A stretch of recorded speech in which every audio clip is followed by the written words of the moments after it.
आप सभी को मेरा नमस्कार। मैं हिस्ट्री पढ़ती और पढ़ाती हूँ और इस चैनल के माध्यम से हम हिस्ट्री को ना सिर्फ पढ़ेंगे बल्कि महसूस करने की कोशिश करेंगे। तो चलो शुरू करते हैं पहले चैप्टर के साथ ही। पहले चैप्टर का नाम है नेगोशिएटिंग द सोर्सेस। तो हम सबसे पहले जानेंगे कि भाई हिस्ट्री और हमारे पास्ट को जानने के सोर्सेज क्या क्या हैं। और उसमें कई सारे सोर्सेज हैं और उसमें से एक सोर्स है आर्कियोलॉजी। तो आर्कियोलॉजी क्या है और आर्कियोलॉजिकल सोर्सेज क्या हैं? तो ह्यूमन पास्ट की जब हम स्टडी करते हैं मटेरियल रिमेन्स की हेल्प से, मान लो उस टाइम पर किसी तरह के टूल्स का यूज़ होता था, स्टोन टूल्स, औजारों का यूज़ होता था, पोटरी का यूज़ होता था, और उनको जब हम अब उनकी स्टडी करके हम पास्ट के बारे में इंटरप्रेट करने की कोशिश करते हैं, पास्ट के बारे में जानने की कोशिश करते हैं, उन सारे सोर्सेज को हम बोलते हैं आर्कियोलॉजिकल सोर्सेज। अब सबसे पहले जान ले कि भाई ये आर्कियोलॉजी की ही शुरुआत कैसे हुई। तो डेनिश स्कॉलर सीजे थॉम्सन ने सबसे पहले 1817 में ये जो तीन एजेस का सिस्टम है, that is stone age, bronze age और आयरन एज, ये पहली बार जो टर्म्स हैं ये दी गई थी किसके द्वारा? सीजे थॉम्सन के द्वारा। अगर हम इंडियन आर्कियोलॉजी की बात करें तो इंडिया में जो आर्कियोलॉजिकल एक्सप्लोरेशन है वो ज़्यादातर स्टार्ट हुआ ब्रिटिशर्स के टाइम पे या कॉलोनियल रूल में, और उसी टाइम पर आर्कियोलॉजिकल सर्वे ऑफ इंडिया भी स्टैब्लिश हुआ 1861 में। और इसके पहले जो डायरेक्टर जनरल थे वो थे एलेक्जेंडर कनिंघम। एलेक्जेंडर कनिंघम का जो टाइम पीरियड रहा ये एज अ डायरेक्टर जनरल वो रहा 1861 से 1885 तक का। तो ये आपको याद रखना है। पहले जो डायरेक्टर जनरल थे वो थे एलेक्जेंडर कनिंघम। आर्कियोलॉजिकल सर्वे आया 1861 में। और इसके बाद और भी डायरेक्टर जनरल हुए ये आर्कियोलॉजिकल सर्वे ऑफ इंडिया के, जिनमें से कुछ इंपॉर्टेंट हैं जैसे कि जॉन मार्शल,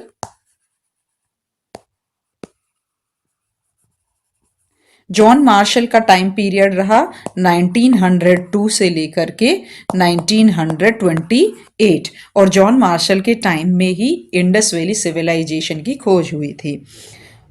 और इनके बाद मोरटाइम व्हीलर, REM व्हीलर, ये रहे director general archaeological survey of India के 1944 टू 1948। तो अगर क्रोनोलॉजिकली हम देखें तो सबसे पहले एलेक्जेंडर कनिंघम, ये पहले डायरेक्टर जनरल थे।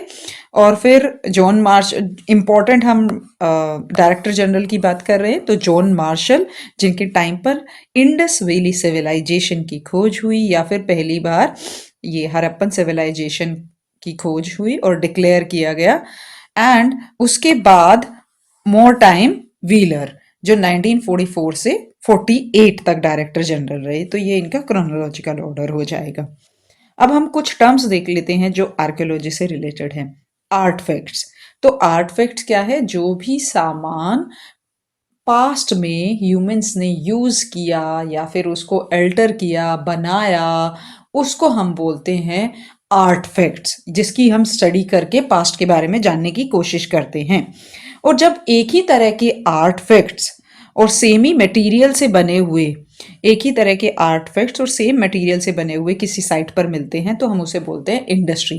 जैसे मिसोलिथिक टूल्स की इंडस्ट्री, यानी एक जगह पर जहाँ पर मिसोलिथिक टूल्स बनाए जाते थे तो उस जगह को हमने बोल दिया इंडस्ट्री। अब असेंबलेज। असेंबलेज क्या है? All industries found. अब जैसे कि मैं आपको एग्जांपल देती हूँ, लोथल। तो लोथल एक साइट है इंडस वैली सिविलाइजेशन की। वहाँ से हमें पोट्री मेकिंग के भी एविडेंसेस मिलते हैं, बीड मेकिंग फैक्ट्री के भी हमें एविडेंस मिलते हैं लोथल से, साथ ही साथ सील मेकिंग के भी हमें वहाँ से एविडेंस मिलते हैं। तो वहाँ पर कई तरह की ये इंडस्ट्री मिली एक पर्टिकुलर साइट से, और उसको हमने बोला असेंबलेज। अब अगर सिमिलर असेंबलेज अलग अलग साइट से पाया जाता है, जैसे जो हमने ये असेंबलेज देखा लोथल में, इसी तरीके से बीड मेकिंग फैक्ट्री चनहुदरों में भी मिली। अगर सिमिलर तरह के असेंबलेज अलग अलग साइट से पाए जाते हैं तो हम कहते हैं कि भाई ये जो 2 साइट है, 3 साइट है, 4 साइट है, ये एक ही आर्कियोलॉजिकल कल्चर को बिलोंग करती हैं। तो आर्कियोलॉजिकल कल्चर यानी कि भाई जो एक तरह के असेंबलेज या फिर आर्टफैक्ट हैं, जब वो अलग-अलग कई साइट से पाए जाते हैं, तो हम ये मानते हैं कि ये एक ही टाइम पीरियड या एक ही आर्कियोलॉजिकल कल्चर को बिलोंग करते हैं। अब हमने देख लिया आर्ट फैक्ट, तो देख लिया इको फैक्ट क्या होते हैं। ये एनवायरमेंटल रिमेन्स हैं या ऑर्गेनिक रिमेन्स हैं, जैसे animal bones, plant remains, soil sediments, बाकी सारी चीजें, ये हैं हमारे इको फैक्ट्स। और इससे हमें पता चलता है कि भाई कौन कौन से एनिमल शायद वहाँ पर थे, या यूज़ की जो फूड हैबिट्स क्या थी जो अर्ली ह्यूमंस थे उनकी, या फिर अ, हमें पता चलता है कि कौन कौन से प्लांट ग्रो होते थे, क्या वैरायटी थी, वो सारी चीज़ें हमें इससे पता चलती हैं। अब हम जान लेते हैं कि भाई आर्कियोलॉजी, हमने ये तो देख लिया कि क्या-क्या टर्म्स इससे रिलेटेड हैं, साथ ही साथ हमने आर्कियोलॉजी की हिस्ट्री भी पढ़ ली। अब हम ये जानने की कोशिश करेंगे कि आर्कियोलॉजी हमें हेल्प कैसे करती है हमारे पास्ट के बारे में जानने के लिए। तो आर्कियोलॉजी में एक्सप्लोरेशन जो है, आर्कियोलॉजिकल एक्सप्लोरेशन, जो आर्कियोलॉजिकल फील्ड वर्क है उसमें एक्सप्लोरेशन एंड एक्सकेवेशन दोनों इंक्लूडेड है। तो एक्सप्लोरेशन इज लाइक कि हम जब आइडेंटिफाई करते हैं साइट्स को, यानी सरफेस फाइंडिंग्स के बेसिस पर जब हम साइट्स को आइडेंटिफाई करते हैं तो हम उसको बोलते हैं एक्सप्लोरेशन। एक्सप्लोर करना, ये जानना कि कहाँ कहाँ पर कौन कौन सी साइट जो है हिस्टोरिकल इम्पोर्टेंस की हो सकती हैं। तो इसके लिए अलग अलग मेथड यूज़ होते हैं। इसके लिए एक तो फिजिकल सर्वे भी होता है, जिसमें जगह जगह गांव गांव में जाकर जो आर्कियोलॉजिस्ट हैं वो ये ढूंढने की कोशिश करते हैं कि कोई हिस्टोरिकल इम्पोर्टेंस की साइट है या नहीं। और साथ ही साथ अभी क्योंकि टेक्नोलॉजी के एडवांसमेंट के साथ बहुत सारी टेक्नोलॉजी का भी यूज़ हो रहा है, जैसे यहाँ पे मैंने एक मेंशन किया है light detection and ranging method, ये यूज़ हो रहा है और ये बहुत सिग्निफिकेंट है, क्योंकि ये जो बरीड स्ट्रक्चर है उसके बारे में भी मतलब पता लगाता है और बता देता है कि ये जो साइट है इसको एक्सकेवेट हमारे लिए इम्पोर्टेंट है करना हिस्टोरिकल पॉइंट ऑफ व्यू से या नहीं। अब एक्सकेवेशन और एक्सप्लोरेशन में क्या डिफरेंस है। एक्सप्लोरेशन हमने आइडेंटिफाई कर लिया कि भाई हाँ ये साइट, और सरफेस फाइंडिंग के बेसिस पर, मोस्टली सरफेस पर जो चीजें मिली उसके बेसिस पर। अब excavation is digging out the archaeological remain. जब हमने ये लोकेट कर लिया कि ये ABC साइट हिस्टोरिकल इंपॉर्टेंस की है, फिर उनको एक्सकेवेट करना। और एक्सकेवेशन में जो सबसे इंपॉर्टेंट चीज हो जाती है वो है stratigraphy. So archaeological site remains are found of various archaeological culture. That's why stratigraphy becomes very important. Stratigraphy क्यों important हो जाता है? देखो, हम एक्सकेवेशन में क्या कर रहे हैं, हम खुदाई कर रहे हैं धीरे नीचे नीचे नीचे। तो इसमें क्या होगा कि जो नीचे वाली, जो सबसे ऊपर वाली लेयर होगी वो सबसे रीसेंट होगी, यानी सबसे नई होगी। और जैसे जैसे हम नीचे जाते जाएंगे, जो लोअर लेवल लेयर होगी, सबसे नीचे वाली जो लेयर होगी, ये सबसे ज़्यादा क्या होगी, पुरानी होगी। तो जब हम खुदाई करेंगे तो उसमें हमें लेयर वाइज पता लगाना है आर्कियोलॉजिकल कल्चर्स का। हो सकता है कि पहले एक एरिया को इनहैबिटेड हो एक एरिया, फिर उसके बाद में भी वो लॉन्ग टाइम तक इनहैबिटेड हो, तो उसमें क्या होगा, हमें कई कल्चरल सीक्वेंस मिलेंगे। जो सबसे लोअर लेयर होगी वो सबसे पुरानी होगी, जो सबसे ऊपर होगी वो सबसे रीसेंट होगी। तो इसलिए स्ट्रेटिग्राफी इम्पोर्टेंट है। और साथ ही साथ ये भी बहुत इम्पोर्टेंट है कि हर एक लेयर में जो भी हमें आर्टफैक्ट्स मिल रहे हैं उसको अच्छे से रिकॉर्ड किया जाए, क्योंकि it also involves the destruction of the upper layers. यानी जब हम नीचे खोदते हुए जाएंगे तो अपर लेयर जो है वो डिस्ट्रॉय हो जा रही है इस प्रोसेस में। इसलिए रिकॉर्ड आर्टफैक्ट्स का, और जो भी मटेरियल मिला है और वो किस पर्टिकुलर कल्चर से बिलोंग करता है, ये सारी रिकॉर्ड करना बहुत जरूरी है। एक्सप्लोरेशन और एक्सकेवेशन हमने समझ लिया कि किस तरीके से आर्कियोलॉजी हमें हेल्प करती है। अब एक्सकेवेशन के यानी जो खुदाई है उसके दो तरीके होते हैं, हॉरिजॉन्टल एक्सकेवेशन, हॉरिजॉन्टल यानी सरफेस एक्सकेवेशन, और ये बड़े एरिया को कवर करता है, और दूसरा होता है लेकिन उतना फिजिबल नहीं है क्योंकि बहुत बड़े एरिया को खोदना पड़ेगा, और दूसरा होता है vertical excavation. Vertical excavation means inside the earth, हम जब खुदाई कर रहे हैं तो उसको हम बोल और आर्टफैक्ट्स निकाल रहे हैं तो हम उसको बोल रहे हैं वर्टिकल एक्सकेवेशन। अब हम देख लेते हैं अलग अलग जो साइंटिफिक टेक्निक्स यूज होती हैं आर्कियोलॉजी में। सो कार्बन 14 ये एक डेटिंग मेथड है, यानी based on the radio activity of the material हम फाइंड आउट करने की कोशिश करते हैं कि जो पर्टिकुलर एविडेंस हम यूज कर रहे हैं इंटरप्रिटेशन के लिए उसकी एज क्या होगी।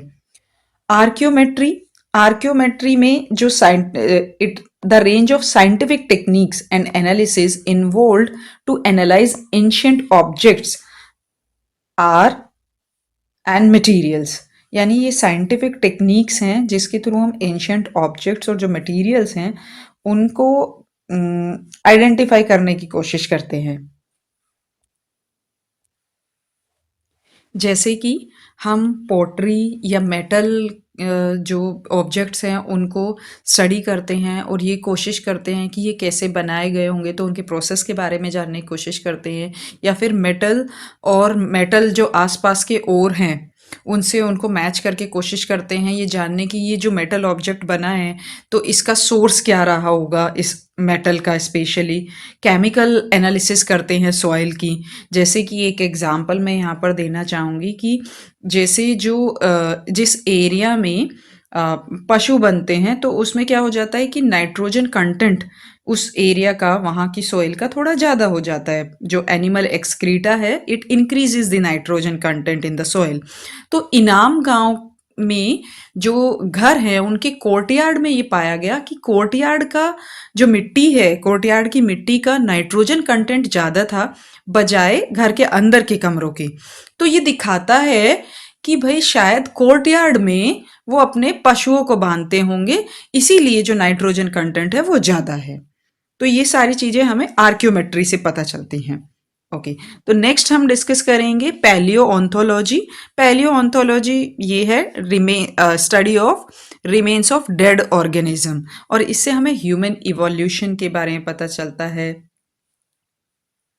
पैलियोपैथोलॉजी, it studies diseases of which ancient people suffered from and by analyzing their bones, यानी bones की study करके जो ancient people थे, जो पुराने टाइम में लोग थे, उनकी bones की study करके ये पता लगाने की कोशिश की जाती है कि वो किसी तरह की डिजीज़ से अगर वो सफ़र कर रहे थे, उनकी डाइटरी हैबिट्स के बारे में पता चलता है। ये सिर्फ डिजीज़ के लिए या फिर डाइटरी हैबिट्स के लिए हेल्पफुल नहीं है, it also tells the study also tells the history of society it, और जेंडर स्टडी के लिए भी ये बहुत इम्पॉर्टेंट है।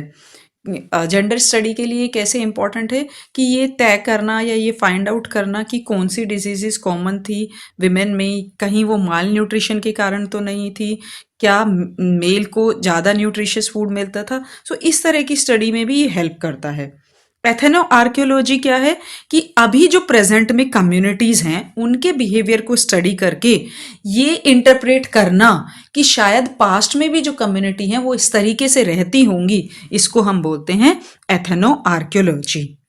सेल्वेज आर्कियोलॉजी, सेल्वेज आर्कियोलॉजी में हम कोशिश करते हैं कि जो एंडेंजर्ड साइट है उनको आइडेंटिफाई किया जाए और उनको कंजर्व किया जाए। ये किया जाता है अंडर सेल्वेज आर्कियोलॉजी। तो हमने देख लिया कि भाई आर्कियोलॉजी क्या है, आर्कियोलॉजिकल रिमेन्स क्या है, एंड आर्कियोलॉजी हमें हेल्प कैसे करती है और टर्म्स कुछ उससे रिलेटेड। अब एपिग्राफी जो है वो भी एक आर्कियोलॉजी का ही एक हिस्सा है। तो एपिग्राफी क्या है? Study of inscription. इंस्क्रिप्शन को जो पढ़ना उनको समझना, उसको हम बोलते हैं एपिग्राफी। और इंस्क्रिप्शन क्या है? जब किसी हार्ड सरफेस पर कुछ लिखा जाता है, एनग्रेव किया जाता है, जैसे कि स्टोन, वुड, मेटल पर लिख दिया जाता है, एनग्रेव कर दिया जाता है, हम उसको बोलते हैं inscription.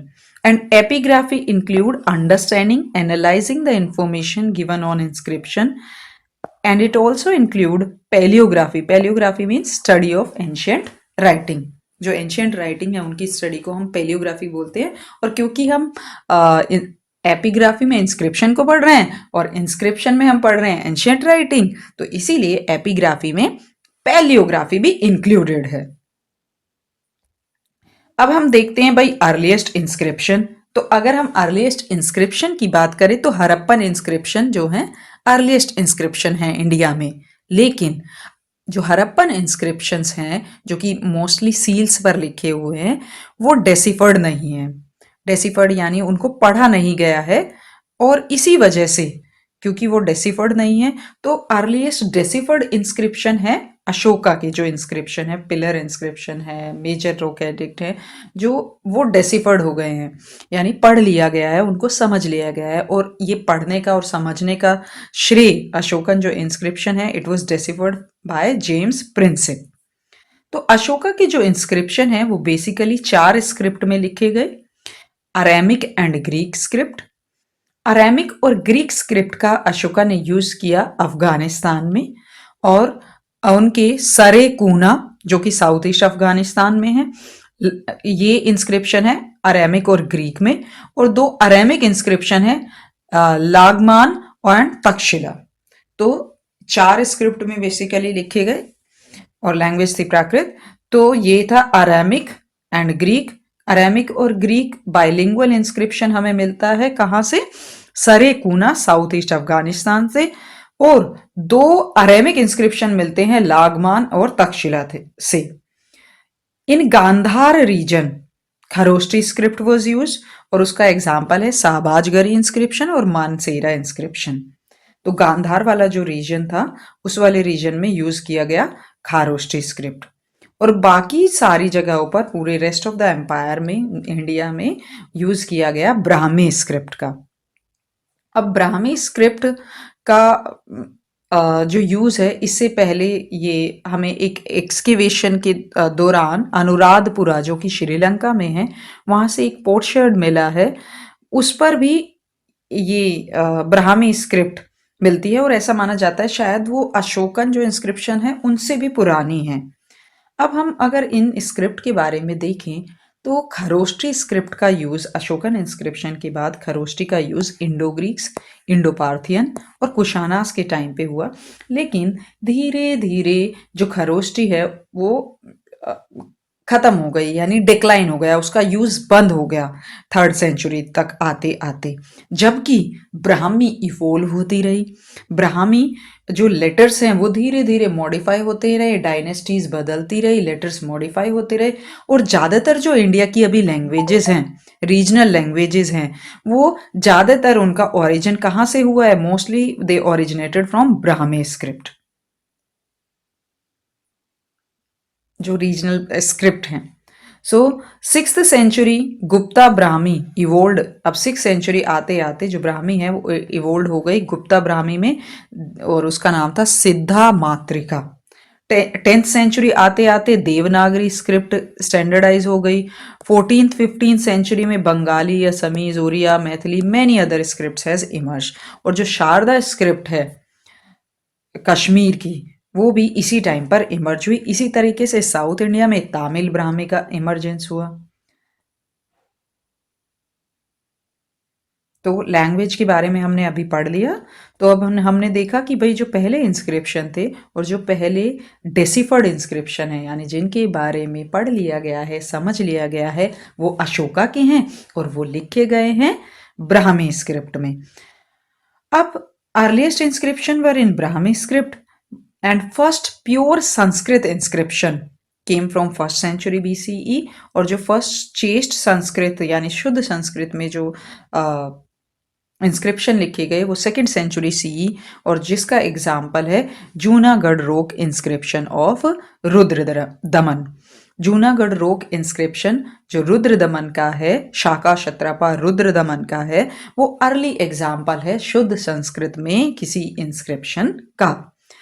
The early inscription were mixture of Prakrit and Sanskrit, लेकिन 5th सेंचुरी आते आते धीरे धीरे संस्कृत ने प्राकृत को रिप्लेस कर दिया as a royal as the language of royal inscription. यानी पहले ज़्यादातर प्राकृत लैंग्वेज यूज होती थी, लेकिन 5th सेंचुरी आते आते फिर हुआ बाइलिंगुअल प्राकृत एंड संस्कृत, और धीरे धीरे 5th सेंचुरी आते आते संस्कृत ने रिप्लेस कर दिया किसको, प्राकृत को।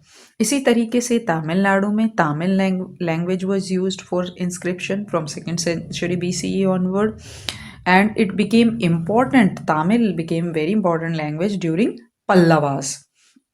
और हम देखते हैं उस टाइम पर भी संस्कृत और तमिल बाइलिंगुअल इंस्क्रिप्शन लिखे गए, और चोलाज और पांड्याज ने भी बाइलिंगुअल इंस्क्रिप्शन का यूज किया, तमिल एंड ये संस्कृत इंस्क्रिप्शन का।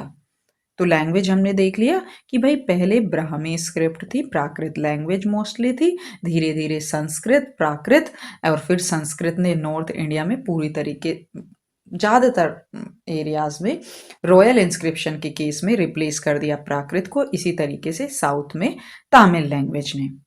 डेटिंग ऑफ इंस्क्रिप्शन हम कैसे पता करते हैं भाई ये इंस्क्रिप्शन कब लिखा गया होगा और किस टाइम पीरियड का है? तो जनरली हम इसको एसोशिएट करते हैं फ्रॉम द रीजनल ईयर्स, यानी जिस राजा के टाइम पे जिस राजा के बारे में वो बता रहा है इंस्क्रिप्शन, तो हम उसको उससे एसोशिएट करके देखते हैं कि भाई हाँ इस टाइम पे शायद ये इंस्क्रिप्शन लिखे गए होंगे। जैसे कि अशोकन इंस्क्रिप्शन है, अशोका के बारे में बताते हैं, देवनाम पिया उनका जो टाइटल यूज किया गया है उसमें, तो हम ये एसोशिएट कर लेते हैं कि भाई ये मौर्यास टाइम के हैं, इस पर्टिकुलर टाइम पर ये लिखे गए होंगे।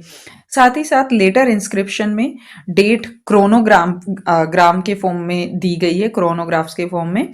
जैसे कि यहाँ पर मैं एक एग्जांपल लेती हूँ, जैसे कि उस पर ये लिखे गए होंगे, भूमि करा, भूमि इक्वल टू 1, करा हैंड यानी हाथ 2, लोका 3, वेदा 4। अब मान लीजिए किसी इंस्क्रिप्शन पर लिखा है करा वेदा भूमि, तो अब हम उसे फाइंड आउट करना है भाई ये कितने किस डेट का होगा।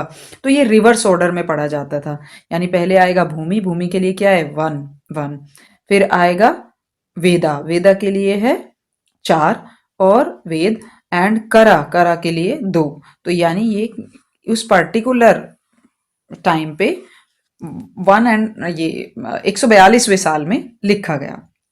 इसी तरीके से डिफरेंट एराज आए, जैसे विक्रम संवत 58 BCE, शक संवत 78 CE, Kalachuri Chhedi era 248 CE। इसी तरीके से गुप्ता एरा आया। इनका क्लासिफिकेशन कैसे डिवाइड किया जाता है? इंस्क्रिप्शन का बहुत सारे डिवीजन हो सकते हैं, लैंग्वेज के बेसिस पर, इंफॉर्मेशन के बेसिस पर हो सकता है डिवीजन, और the surface on which it is engraved, यानी हो सकता है ये मेटल पे हो सकता है वो स्टोन पर लिखा गया हो सकता है वो वुड पर लिखा गया हो।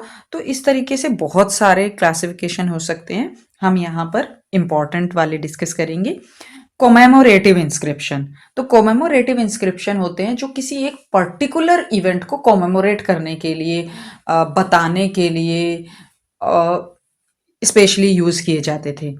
तो कोमेमोरेटिव इंस्क्रिप्शन में एक एग्जाम्पल हो सकता है जो अशोका का लुम्बिनी इंस्क्रिप्शन है, जहाँ पर अशोका ने लुम्बिनी इंस्क्रिप्शन में दिखाया गया है कि भाई जो राजा अशोका थे वो लुम्बिनी गए थे, जो कि भगवान बुद्ध का बर्थ प्लेस है, और वहाँ पर उन्होंने टैक्स डिक्रीज कर दिया था। तो एक पर्टिकुलर इवेंट की हाँ उन्होंने वो विजिट किया, उसको दिखाने के लिए जो इंस्क्रिप्शन है उनको हम कैटेगराइज कर सकते हैं कोमेमोरेटिव इंस्क्रिप्शन। और erecting memorials for dead people, specially जो कोंकण कोस्ट हैं वहाँ पर बहुत सारे मेमोरियल्स इरेक्ट किए गए हैं, जो सेलर्स हैं जिन्होंने जिनकी जान चली गई सेलिंग में या तूफानों में, उनके लिए, या सती के लिए भी, जो सती होती थी स्त्रियां उनके लिए मेमोरियल्स इरेक्ट किए गए हैं। ये सारे आते हैं किसी एक पर्टिकुलर इवेंट को स्पेसिफाई कर रहे हैं, ये हैं कोमेमोरेटिव इंस्क्रिप्शन। डोनेटिव इंस्क्रिप्शन, इनका नाम ही बता रहा है कि ये जो डोनेटिव रिकॉर्ड्स हैं वो जब रिकॉर्ड किए जाते हैं तो उसको हम बोलते हैं डोनेटिव इंस्क्रिप्शन। मान लीजिए कि मैंने किसी मंदिर के निर्माण के लिए कुछ पैसे दिए और वो वहां पर लिख दिया गया, जैसे आपने मंदिरों में देखा होगा ना भाई, ये कक्ष इनके द्वारा निर्मित किया गया है, इनकी सहायता के द्वारा निर्मित किया गया है। तो वो जो लिखा हुआ है वहां पे वो है डोनेटिव इंस्क्रिप्शन। और जो land grants, royal land grants एक बहुत अच्छा एग्जाम्पल था इनका डोनेटिव इंस्क्रिप्शन। तो ये रिकॉर्ड किया जाता था कि ब्राह्मणास को या इनको ये टैक्स फ्री लैंड दी गई, और ये किंग जो राजा थे उनकी जेनरोसिटी या फिर उनके जो पेट्रोनाइज वो करते थे, जो मोस्टली यानी कि क्राफ्ट्समैन को या कलाकार जो होते थे या लेखक जो होते थे, हिस्टोरियन होते थे, उनको पेट्रोनाइज करते थे, उनको भी टैक्स फ्री लैंड दिया जाता था। लेकिन जो रॉयल लैंड ग्रांट्स है जो मोस्टली जो ब्राह्मणास को दिया जाता था उनको हम बोलते थे अग्रहारा, यानी टैक्स फ्री लैंड दी जाती थी उनको और उसको बोलते थे अग्रहारा। और ये भी एग्जाम्पल है डोनेटिव इंस्क्रिप्शन का। और जो अर्लीस्ट इंस्क्रिप्शन है जो ये रिकॉर्ड करते हैं कि हाँ tax free land grants were given, तो ये अर्लीस्ट इंस्क्रिप्शन हमें मिलते हैं सातवाहनास और क्षत्रपास से। क्षत्रपास, सातवाहनास एंड क्षत्रपास टाइम के फ्रॉम नासिक। तो पहले रॉयल लैंड ग्रांट्स के इंस्क्रिप्शन और टैक्स फ्री लैंड ग्रांट के इंस्क्रिप्शन कहाँ से आते हैं? ये आते हैं सातवाहना पीरियड से। उसके बाद हमें बहुत सारे ऐसे रॉयल लैंड ग्रांट के इंस्क्रिप्शन मिले, और उसका एक एग्जांपल जो कॉपर प्लेट इंस्क्रिप्शन है स्पेशली चोलास के, वो भी ये डोनेटिव इंस्क्रिप्शन ही हैं। Inscription which eulogize their patrons begin with a प्रशस्ति। प्रशस्ति क्या होती थी? प्रशस्ति शब्द निकला ही प्रशंसा से है। तो वो इंस्क्रिप्शन जो अपने राजा या अपने जो पैट्रोन हैं उनकी प्रशंसा कर रहे हैं उसको हम बोल रहे हैं प्रशस्ति। और इसका एक एग्जाम्पल है Hathi Gumpha inscription of Kharavela and Allahabad pillar inscription of Samudragupta. तो उसे अलाहाबाद प्रशस्ति भी कहते हैं।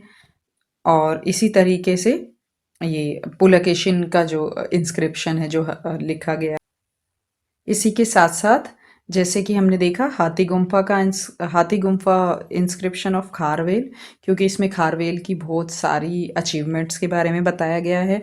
अलाहाबाद प्रशस्ति ऑफ समुद्रगुप्त, इसमें हरिसेन ने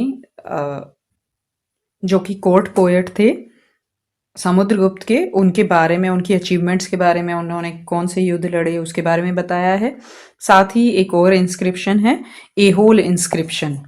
एहोल इंस्क्रिप्शन है पुलकेशिन II का, और उसमें उनके जो कोर्ट पोएट रवि कीर्ति ने उनके बारे में, उनके अचीवमेंट्स के बारे में बताया है। तो ये सारे जो इंस्क्रिप्शन है वो आ जाते हैं प्रशस्ति में, यूलॉजी में। और बाद में ये एक प्रैक्टिस ही बन गया था जो प्रशस्तिज हैं उनका लिखना। पुलकेशिन II और उनकी अचीवमेंट्स के बारे में एहोल इंस्क्रिप्शन में लिखा गया है। इसी तरीके से Gwalior inscription of Bhoj, it also gives account about his predecessor and their achievement. यानी जो ग्वालियर इंस्क्रिप्शन है राजा भोज का, उसमें उनके पहले के जो राजा थे और उनकी जो अचीवमेंट है उनके बारे में बताया गया है। Junagadh inscription of Shaka ruler Rudradaman, ये रिकॉर्ड कर, इसी तरीके से जो इंस्क्रिप्शन है कोई स्पेसिफिक इवेंट को रिकॉर्ड कर रहे हैं।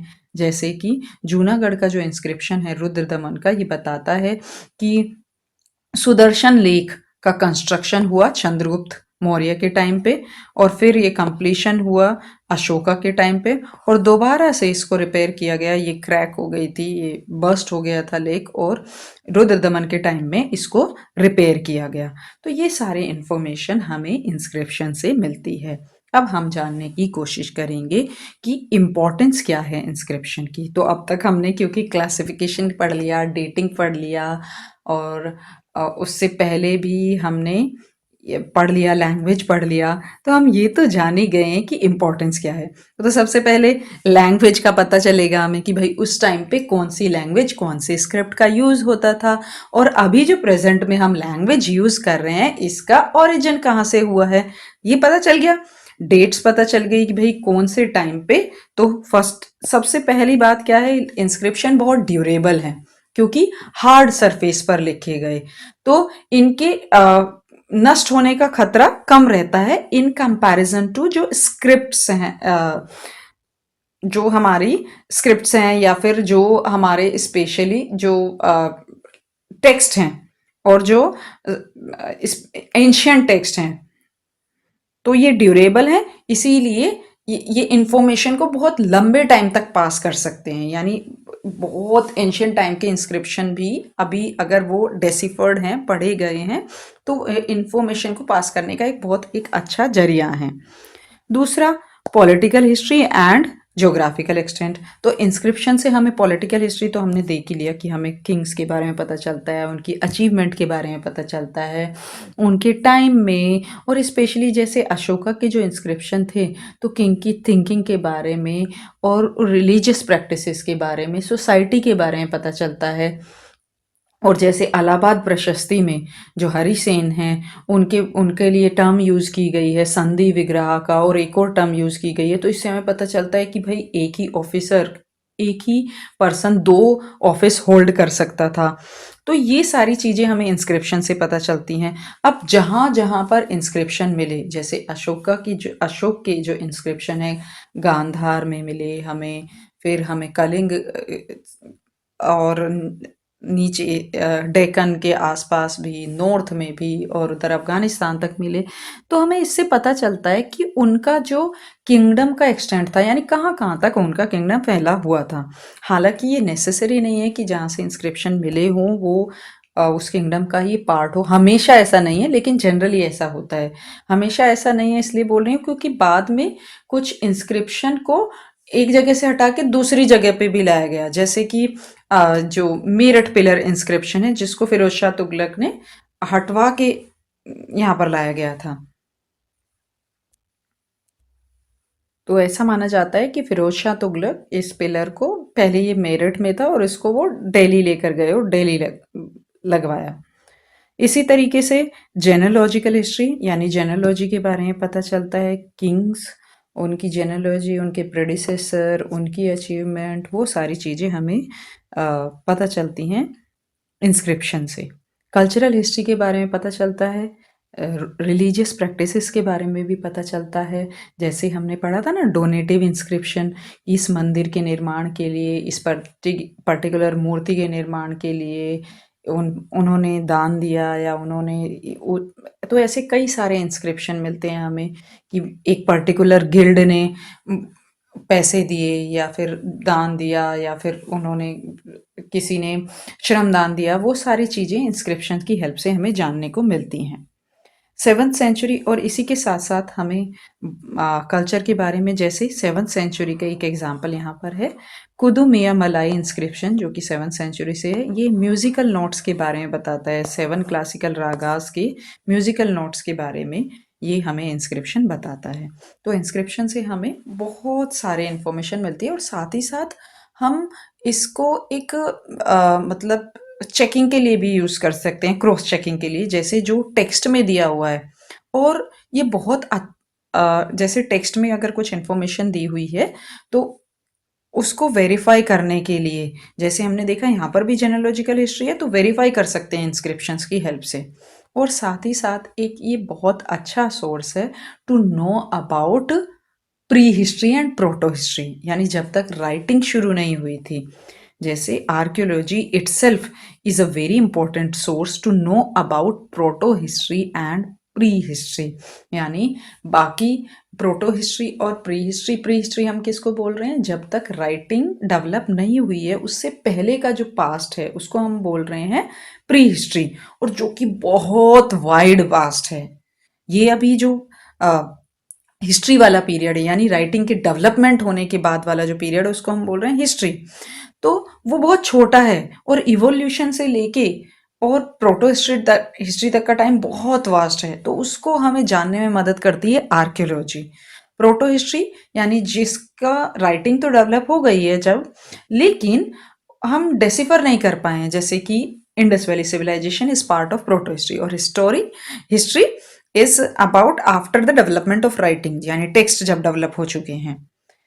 तो आई होप आप सभी को ये समझ आ गया होगा। अगर आपको कोई भी डाउट है तो आप कमेंट सेक्शन में कमेंट कर सकते हैं, और ये सारी जो फाइल है ये मैं अपनी जो वेबसाइट है वहाँ पर अपलोड कर दूंगी, nepic.org। आप वहाँ से ये सारा कंटेंट एक्सेस कर सकते हैं, हिंदी और इंग्लिश दोनों लैंग्वेज में। तो हम कल के लेक्चर में पढ़ेंगे about coins, how coins helps us to know about history. नमस्कार।